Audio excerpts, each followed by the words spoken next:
बारिश में गरीब का खाना और अमीर का खाना। पकोड़े तो बढ़िया बनाए हैं बहू, लेकिन अगली बार जब बनाए तो साथ में पुदीने की चटनी जरूर बनाना। बस माँ, मेरा पेट भर गया, अब और जगह नहीं है। माँ, मेरा स्वीट कॉर्न चाट खाने का मन कर रहा है, मेरे लिए बना दो ना। ठीक है बेटा, मैं अभी बना देती हूँ। मैंने तुम्हें 2-3 तरह के पकौड़े बोले थे और तुमने इतने सारे पकौड़े बना दिए, ऊपर से कितने बच भी गए, और अब तुम इसकी फरमाइश पर स्वीट कॉर्न चाट बना रही हो। इसे बोलो पहले पकौड़े खत्म करे। अब बच्चों के साथ जबरदस्ती करोगे क्या खाने में? उसका मन नहीं है। अरे तो फिर थोड़ा बनाती ना, इतने सारे पकौड़े बनाने की क्या जरूरत थी? और माँ, आपने भी पूरे पकौड़े नहीं खाए, ये सब तो बर्बाद हो गया ना। अरे बेटा, अगर थोड़ा बहुत खाना बर्बाद भी हो गया तो क्या हुआ? और नहीं तो क्या माँ जी, सही कह रही है। अब थोड़ा बहुत खाना बचाने के चक्कर में बासी खाना थोड़ा ना खाएंगे, पकोड़े ही तो है।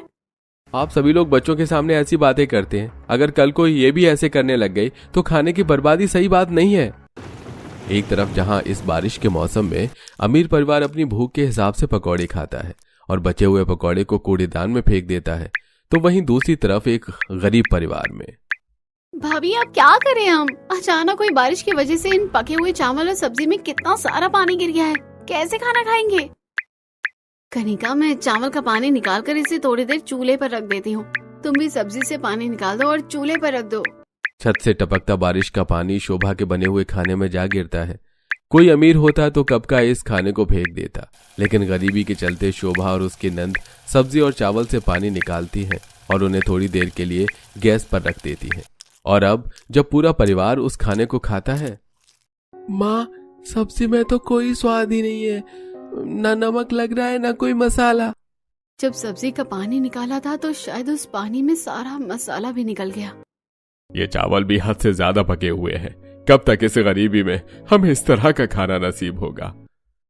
जब बारिश का मौसम नहीं था तब कम से कम ठीक से 2 वक्त की रोटी तो खा रहे थे, लेकिन जब से बारिश शुरू हुई है तो ये 2 वक्त की रोटी भी हमसे छिन गई।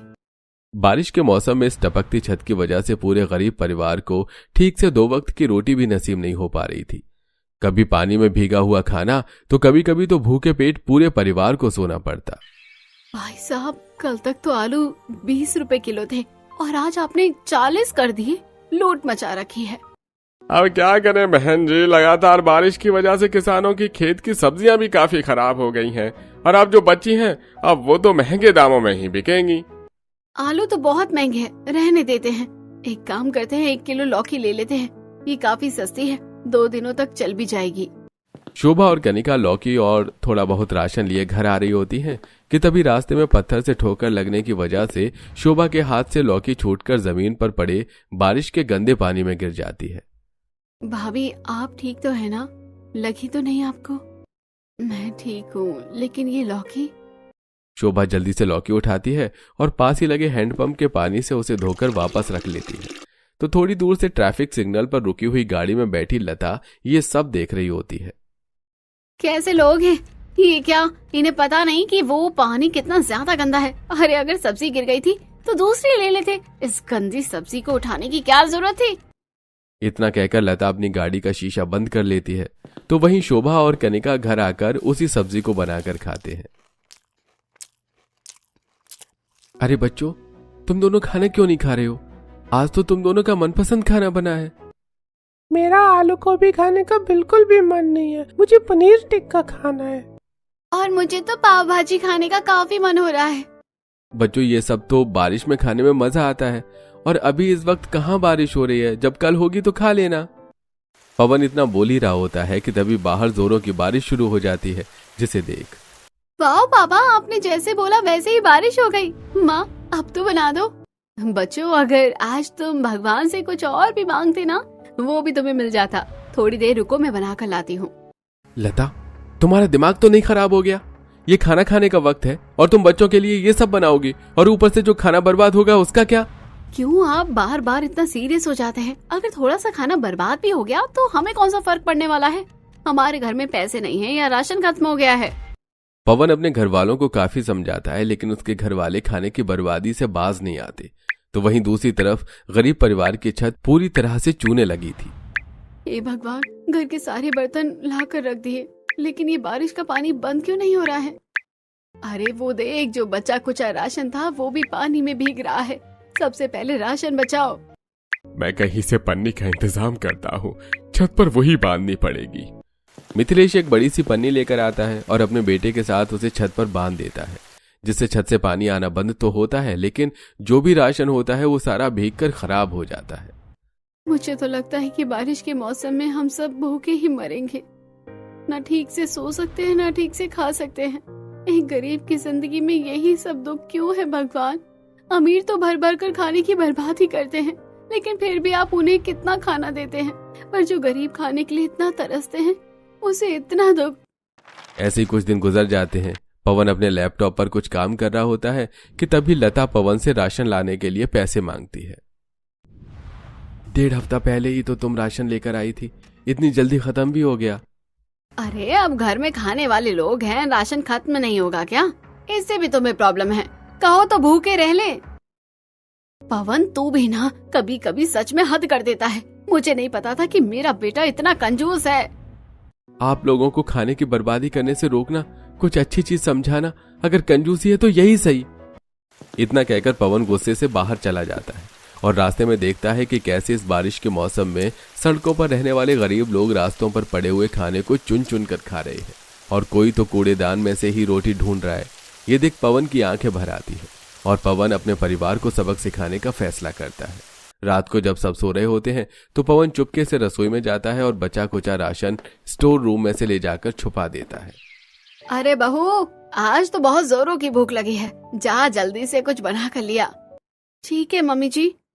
लता जब खाना बनाने के लिए रसोई में जाती है तो देखती है कि रसोई में बिल्कुल भी राशन नहीं है। माँ जी, जितना मुझे याद है रात तक का तो राशन था, ये एकदम से कहाँ गायब हो गया? बहू, खत्म हो गया होगा राशन तो बाद में जाकर ले आएंगे। वैसे भी बाहर बारिश हो रही है, एक काम कर तू कुछ ऑनलाइन ऑर्डर कर ले।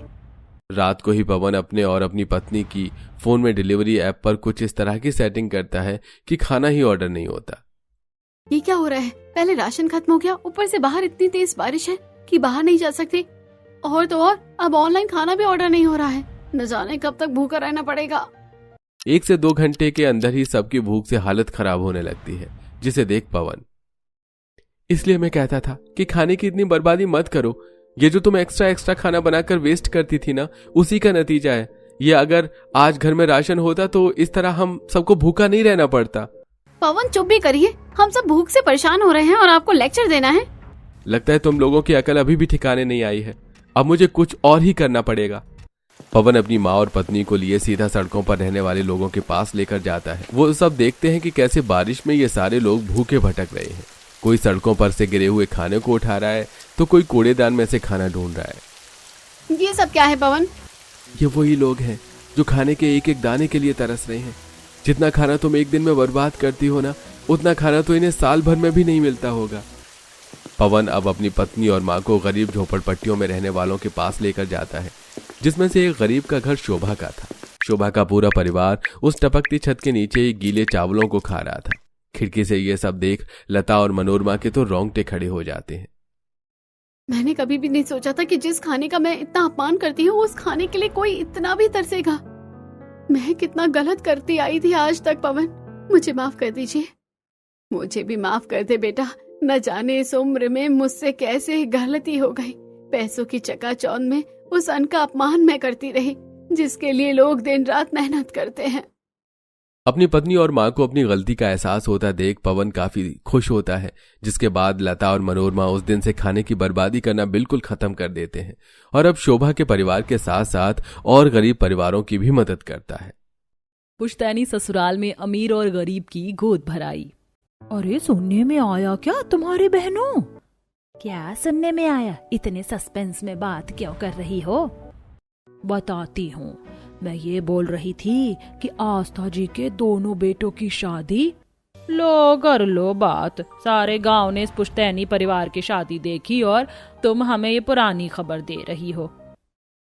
और सुन तो लो बहना, तुम तो बस अपनी अपनी करने में लगी हो। मैं ये बोल रही थी कि आस्था जी के दोनों बेटों की शादी तो हो गई, लेकिन सुनने में आया कि जो बड़ी बहू है ना, पास वाले गांव के राजा की बेटी, आस्था जी को बस वो पसंद है। सुना है छोटी बहू उनके पति त्रिदेव जी की पसंद की है और आस्था जी उससे काफी भेदभाव भी रखती हैं। है भेदभाव।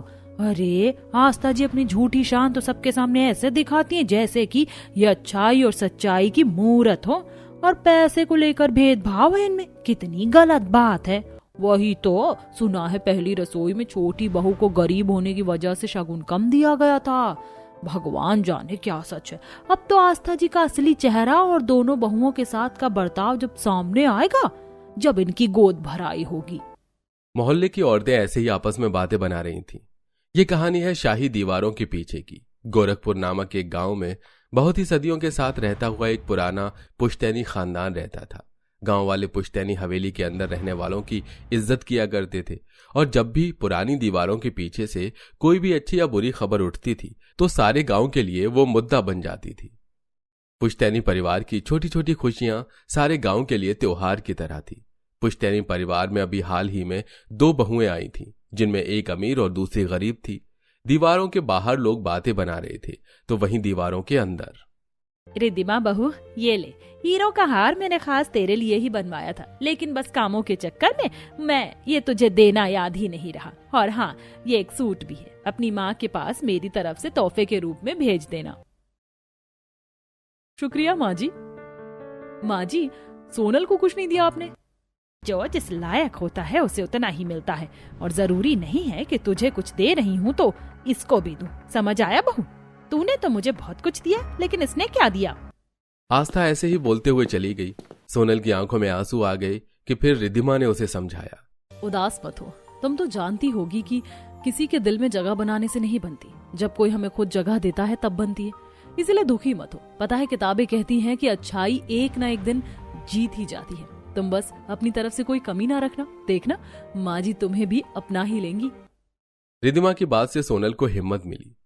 सोनल ने फिर सबके लिए शाम को अच्छा अच्छा खाना बनाया, लेकिन अपनी सास का दिल वो इतनी जल्दी नहीं जीत पा रही थी। देखते ही देखते समय गुजरा और एक दिन वो आया जब सारी हवेली में खुशियां झिलमिलाने लगी। सारा गांव बस एक ही गुणगान गाने लगा और वो था, अरे बहना, जिसका इंतजार था वो दिन बस आने वाला है। सुना है आस्था जी की दोनों बहुएं साथ साथ गर्भवती हुई हैं। अब होगी 9 महीने बाद गोद भराई।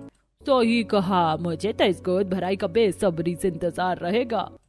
सारा गांव बस यही गुण गा रहा था। तो वहीं हवेली के अंदर, आस्था मान जाओ, दोनों बहुओं से जो तुम्हें वारिस मिलेगा वो हमारा अपना खून ही होगा, तो ये भेदभाव अब बंद करो। मैं देख पा रहा हूँ कि जब से सोनल और रिद्धिमा गर्भवती होने की खबर मिली है, तुमने रिद्धिमा को बस उसके कमरे में आजादी दी हुई है और सोनल से तुम सुबह से शाम काम ले रही हो। अच्छा, तो और क्या करूं? उस गरीब को भी अपनी छाती पर महारानी बनाकर बैठा लूं? हद हो गई है आपसे तो त्रिदेव जी। एक तो गरीब घर की कम पढ़ी लिखी लड़की लाए हैं मेरे परिवार में, ऊपर से चाहते हो कि मैं उसे भी राजकुमारी की तरह रखूं, लेकिन ये ना हो पाएगा। माँ जी, खाना बन गया है, मैं ये भाभी को कमरे में दे आती हूँ। सोनल ऐसे बोलकर अपनी जेठानी के लिए खाना ले गई। हालांकि वो खुद भी गर्भवती थी, लेकिन उसे इस तरह ट्रीट नहीं किया जा रहा, जो देखकर त्रिदेव को काफी बुरा लगा। ऐसी समय गुजर रहा था। दोनों बहुओं का 5वां महीना लग चुका था और ऐसे में आज के दिन, पंडित जी, जरूरी नहीं कि 9वें महीने में ही गोद भराई की रस्म हो। मेरी बहुओं की जल्द ही गोद भराई कराना चाहती हूँ मैं, तो आप मुझे शुभ मुहूर्त बता दें। कल सुबह 10 बजे से शाम 5 बजे तक का मुहूर्त कोई भी काम करने के लिए बहुत ही शुभ है। मेरी माँ ने तो कल ही बहुओं की गोद भराई कर दीजिए आस्था जी। आस्था ने यह फैसला अचानक में लिया। उसने दोनों बहुओं की गोद भराई अगले ही दिन की तय कर दी। जैसे ये खबर हवेली के बाहर गई तो आस्था की तरह सभी गोद भराई में जाने को किसी त्योहार की तरह तैयारी करने लगे। वहीं सोनल, अरे नहीं, मेरे माँ बाबा को तो अंदाजा भी नहीं होगा कि मेरी गोद भराई तय हो चुकी है। अब मैं क्या करूं? वो लोग इस खबर को सुनकर परेशान हो जाएंगे। पता नहीं बाबा कहीं मुझे सामान देने को कर्ज ना ले ले। सोनल को अपने परिवार की चिंता होने लगी। वहीं राजा की बेटी रिद्धिमा बस खुशियों में मगन थी। हवेली के आंगन को फूलों और पर्दों से एकदम बढ़िया तरीके से सजाया गया था और सभी तरफ बस तैयारियां होने लगी। मेरे पास तो कल पहनने को कोई कपड़े भी नहीं है, क्या करूं? अब तो लगता है कि मुझे खुद ही अपने लिए कुछ सिलना पड़ेगा। सोनल ने ऐसे बोलकर एक साड़ी निकाली और खुद से ही वो अपनी गोद भराई की ड्रेस बनाने लगी। वहीं आस्था ने रिद्धिमा को महंगा ड्रेस दिलवाया और उसके लिए बहुत तैयारियां भी की। देखते ही देखते गोद भराई का दिन आया और सुबह से ही हवेली के दरवाजे खोल दिए गए। रिद्धिमा के मायके से उसकी गोद भराई के लिए सामान आने लगा था। मालकिन, रिद्धिमा मालकिन के घर से ये मिठाई के डिब्बे और ये थाली भर जेवरात आए हैं, कहाँ रखने हैं? जहाँ पर सामान सजाया हुआ है ना, वहीं पर रख दो। मुझे पता था कि मेरी बहू के घर से ऐसे ही सामान आएगा। सारा आंगन भर गया है मेरा, और दूसरी तरफ इस बेहया के घर वाले हैं, अभी तक एक लुकमा नहीं भेजा। आस्था सोनल के घर वालों को कोसने लगी। देखते ही देखते मोहल्ले वाले और रिद्धिमा के घर वालों से हवेली भर गई और रिद्धिमा को आस्था स्टेज पर लाई। उसके बैठने के लिए रानी सिंहासन, साथ ही रानी हार और महंगे जोड़े में सजी हुई रिद्धिमा उस पर आकर बैठी और आस्था ने उसकी गोद भराई शुरू करवाई। आस्था जी, गोद भराई तो शायद दोनों बहुओं की है ना, तो दूसरी को तो बुलाओ। दूसरी की है, लेकिन वो दूर से ही देख ले, बस इतना ही काफी होगा। ये सारी तैयारी और सब कुछ मैंने मेरी बहू के लिए किया है ना कि उस गरीब के लिए। अब आप सभी ज्यादा दिमाग मत चलाइए और आकर मेरी बहू की गोद भराई करवाइए। आस्था की बात को सुनकर सभी लोगों ने रिद्धिमा की ही गोद भराई करवाना शुरू किया। सोनल बस दूर से सब देख रही थी। सोनल के घर वाले भी आ चुके थे, तो वो भी उसके साथ ही थे। माँ, बाबा, आप लोग जो ये एक थाली मेरे लिए सामान लाए हो, ये मुझे दे दो और आप लोग घर चले जाओ। इन बड़ी दीवारों में बसे बड़े लोगों के लिए ही जगह होती है यहाँ। आपको यहाँ से बस रुसवाई ही मिलेगी, तो आप इसका हिस्सा ना बनो। सोनल ने समझाकर अपने माँ बाप को वापस भेज दिया। कुछ देर बाद रिद्धिमा की गोद भराई खत्म हुई और सभी के जाने के बाद रिद्धिमा सोनल के कमरे में गई। सोनल, तुम ठीक तो हो? हाँ, ठीक हूँ, बस अपनी किस्मत को कोस रही हूँ कि उसने मुझे गरीब क्यों बनाया। क्या अमीरी इतनी जरूरी है? देखो, तुम दिल छोटा मत करो। जानती हूँ आज जो हुआ वो भूल पाना तुम्हारे लिए आसान नहीं है, लेकिन फिर भी है तो हम परिवार ही, और एक ना एक दिन देखना माँ जी तुम्हें भी जरूर अपनाएंगी। बस अब तुम्हें कुछ ऐसा करना है जो पैसे के मोल से ज्यादा हो। अरे हाँ, तुम्हें सिलाई करनी आती है, तुम गांव की औरतों को सिलना सिखाना शुरू कर दो सोनल। तुम्हारी कला बढ़ जाएगी और इससे लोगों का भला होगा, और जब लोग तुम्हारी इस हवेली से नाम जोड़कर तारीफ करेंगे तो माँ जी को भी तुम्हारा वजूद दिखाई देगा। रिद्धिमा ने ज्यादा बातें नहीं की और वो सोनल को समझाकर उसके कमरे से निकल आई। बस फिर क्या था, सोनल को एक राह दिखाई दी और उसी दिन से उसने गांव की औरतों को फ्री में सिलाई सिखाने का निर्णय लिया। जब गांव की औरतों को ये पता चला तो हर इच्छुक औरत गरीब बहू के पास सिलाई सीखने को आई।